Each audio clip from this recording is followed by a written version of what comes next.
Good morning, afternoon. Welcome back to Gunu Matters. This is your show regarding Thomas Partey staying at Arsenal, as per David Ornstein, as you could see in the subject below. Now, before we go any further, we will resume after this intro.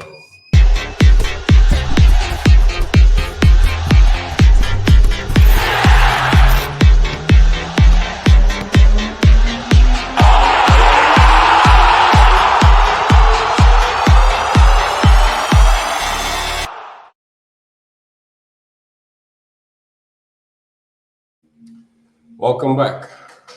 Is Thomas Partey gonna stay at Arsenal? And I've also heard that the same guy, David Ornstein, has reported Zubimendi. Arsenal is confident as if the deal is done for Martin Zubimendi in the summer, and this has been come on for a long time now, and we know that Arsenal are interested in Martin Zubimendi for almost 2 seasons. But that has not transpired, although we got his former colleague in Mikel Merino last season.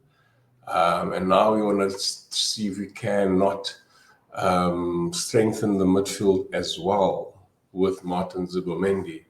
But firstly, Thomas Partey... not in a Manchester United... Thomas Partey, are we gonna see Thomas Partey stay? Because there's a few things that obviously has to be considered. But before we go any further, you can listen to this audio by David Ornstein. I've just broken the news that Arsenal want Thomas Partey to stay at the club beyond the end of his existing contract. It was due to expire in the summer of 2025. They are in talks with him over a new deal. It was assumed that he would be leaving when that existing contract came to an end. He's at the age of 31, and it wouldn't be a great surprise given all of his injuries. But I think his return to prominence for Mikel Arteta's team has made Arteta and the club be very keen on him remaining here at the Emirates Stadium. It's something that Thomas Partey is very keen on himself. He's happy at Arsenal. His family are enjoying living in London. And as I understand it, he would be open to a new 2-year contract or a 1-year contract with an option to extend by 12 months. And he would like to have improved terms as well. If an agreement is not struck, then Thomas Partey does have alternative options and he'll look to pursue them. So that's a really interesting situation. His fellow midfielder, Jorginho, is going to be leaving, we believe, when his own terms expire at the end of this campaign. They'll be adding to the midfield with the arrival of Martin Zubimendi from Real Sociedad. Arsenal are acting internally as if that is a done deal. They'll also look to strengthen in attack. Players such as Victor Gyökeres of Sporting Lisbon, Benjamin Sesko on the radar. I don't think Alexander Isak is going to be realistic, nor the likes of Victor Osimhen and any other names you hear swirling around. They may look for a winger, but I think one would need to depart if that was going to happen. Dean Huijsen of Bournemouth, they're in the race for him as a young and promising centre-half, and they need a new second-choice goalkeeper. So a lot to do at the Emirates Stadium, and Partey is one of the things on their agenda, although it's not guaranteed that anything is going to happen there. It's a situation they're exploring. To speak, Andre Onana, not... Yeah, so as you heard, David Ornstein obviously now reported that Thomas Partey wants to stay and he wants to be at the club. He wants 2 years or a 1 year with an option of 12 months to add, because he's happy at the club, the family's happy at the club. And as you also heard, that Zubimendi has been treated as if it is a done deal. Now, let's break it down firstly on Thomas Partey. Now, Thomas Partey for the last few seasons has been inconsistent, and I, for one, was a very, very big critic of Thomas Partey's performance. However, you have to obviously consider and take in the fact that he was injured. He's never had a full season where he was fit, barring this current season. Now, Thomas Partey has been a very integral part for the Arsenal team now in this season, because he has played so many games and he has been so sort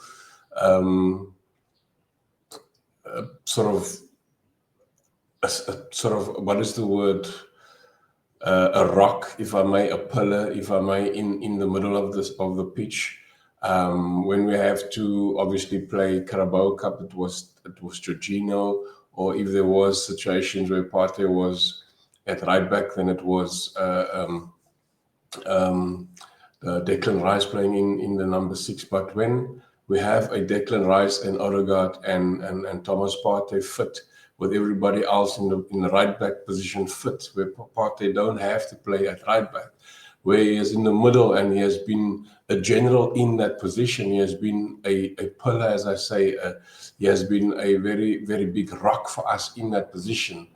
And doesn't mean that if he should go or if he should stay, is it that Zubimendi, when he arrives, will he be a number 1 starter ahead of Partey? I don't think so, because with what Partey has given us this season in big games, in every game, for argument's sake, he's been that outlet from the back into the midfield.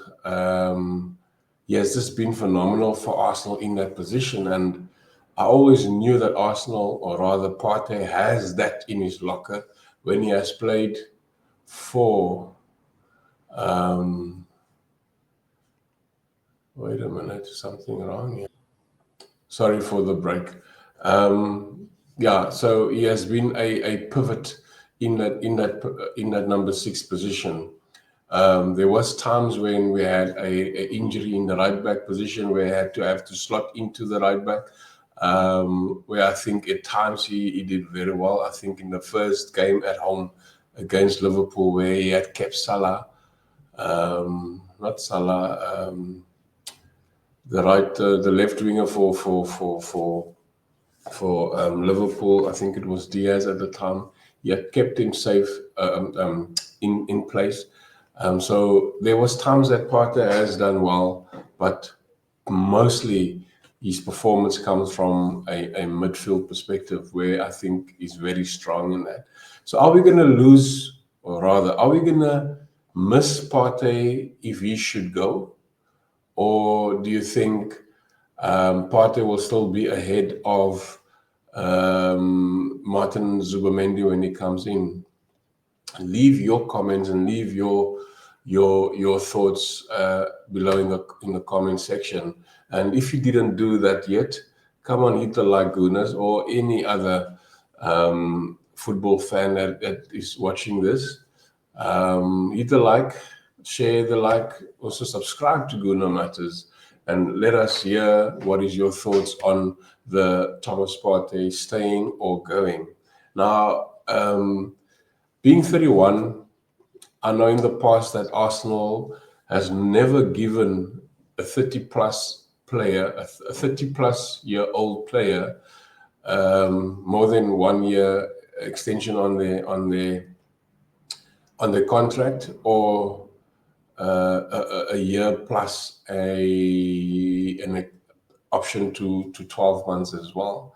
I mean, we had that, I think, earlier in the season where it came out that Trossard, being 30 coming this year, also wanted 2 years extension on his contract, and the club also just offered him 1 year.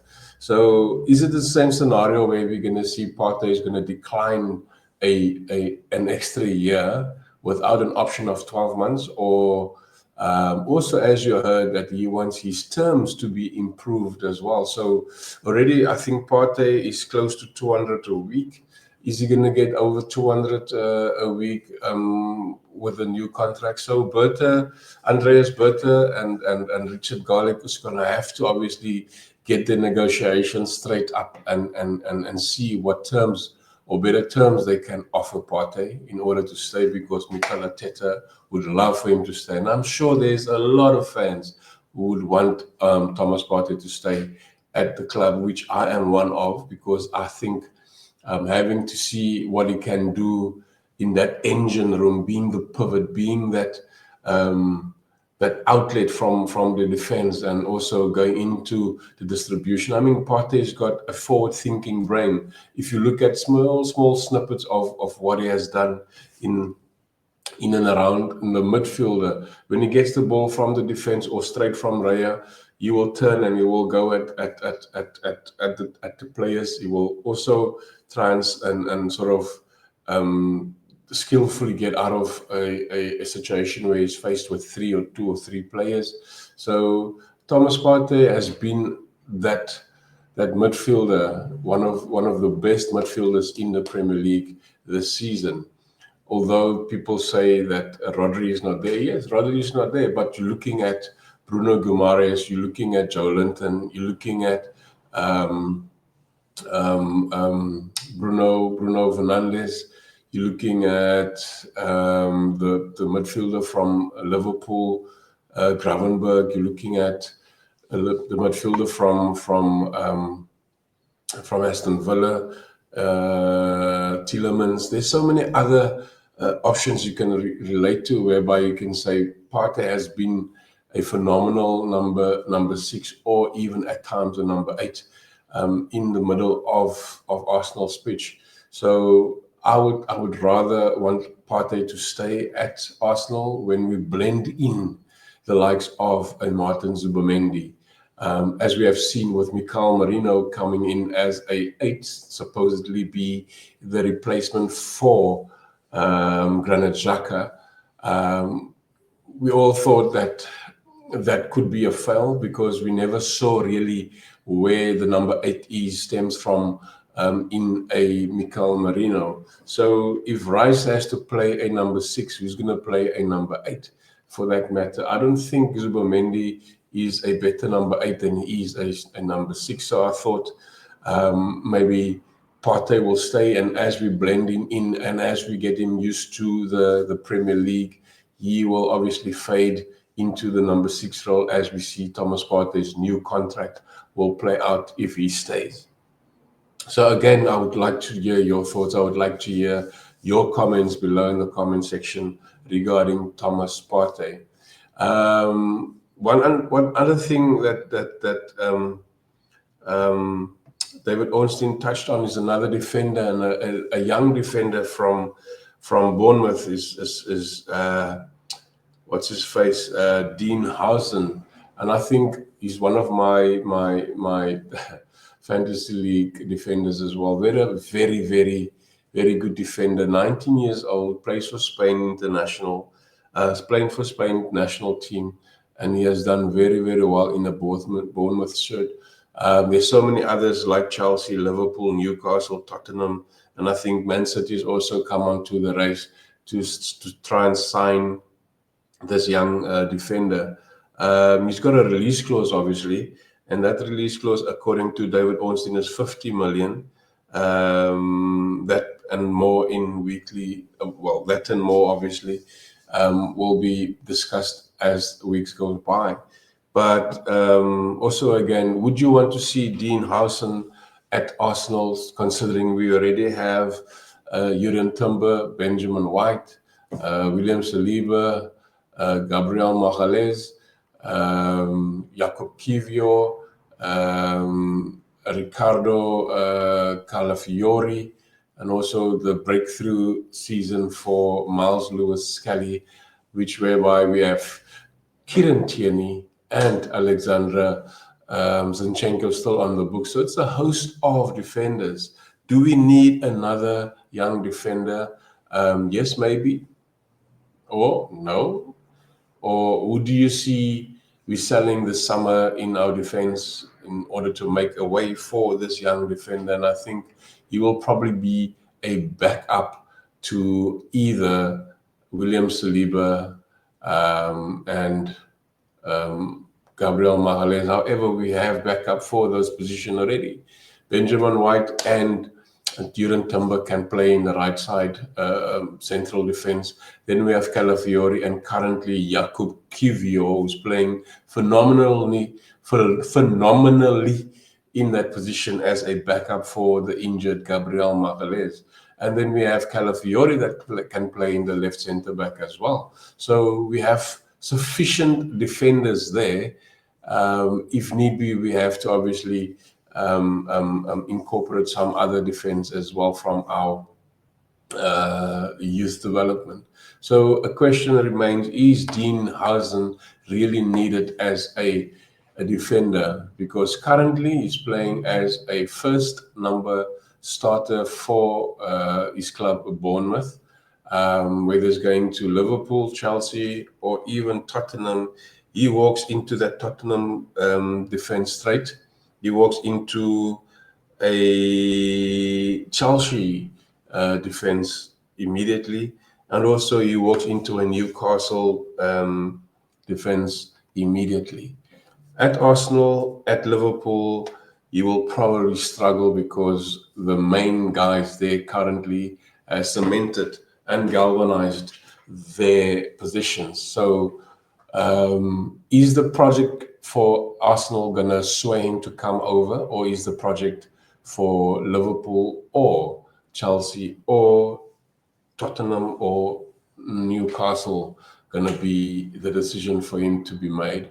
So yeah, I think that was not part of it wasn't a plan for me to obviously touch on that. However, seeing that David Ornstein mentioned it, I will just throw it in there also for you to have conversation obviously around it, and leave your comments, leave your thoughts below in the comment section. Again, hit the like, goodness, hit the like, football fans, and let's see how many subscriptions we can get in the next few days when it comes to Guna Matters. So subscribe to Guna Matters, hit the like, leave your thoughts in the comment section below, and also let's have a discussion around Zubimendi, Thomas Partey. Should Thomas Partey stay? Should we give him the 12 months and an option for an extra, or should we continue with a straight 2-year deal and terms improved? So I would like to hear your thoughts. I would like to hear your comments. So yeah,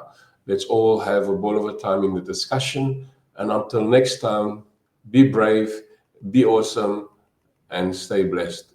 Cheers, everybody.